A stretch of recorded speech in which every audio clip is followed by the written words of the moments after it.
Has Vinicius Jr.'s brilliance just papered over the Brazilian cracks?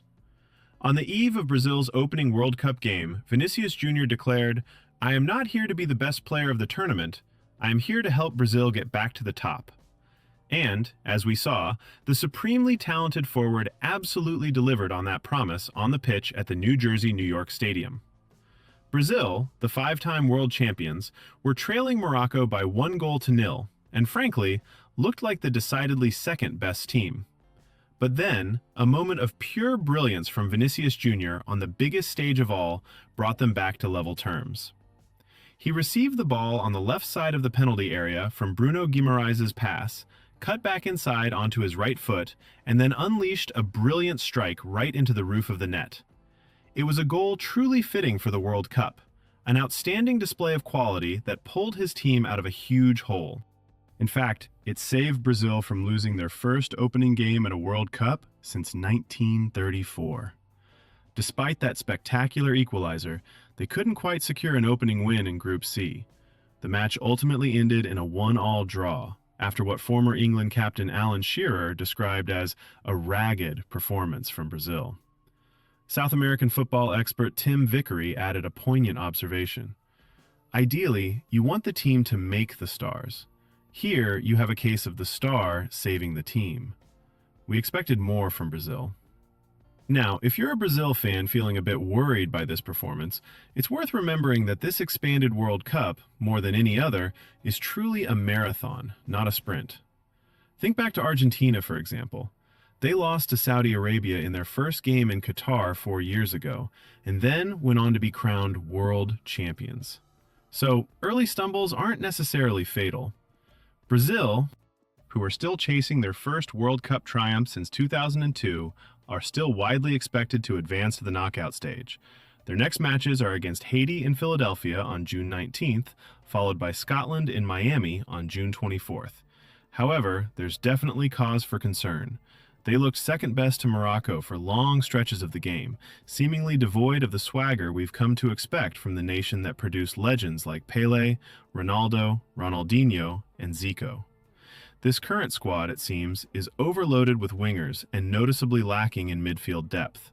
Casemiro, who is 34 years old, really showed his age as he struggled in the heat before being replaced at halftime. Morocco dominated during this period, though they didn't manage to add to the lead given to them by Ismail Saibari.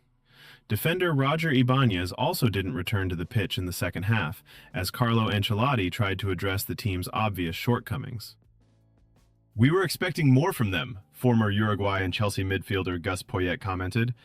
"I was surprised how technically poor they were today. I don't know if it was the pitch, maybe the pitch didn't help, but they were missing passes, simple passes that you would expect Brazilian players to execute well."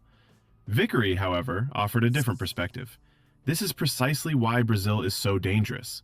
How many teams can play that badly and still be in the game? It's the individuality." Ancelotti's first World Cup match ends in apology.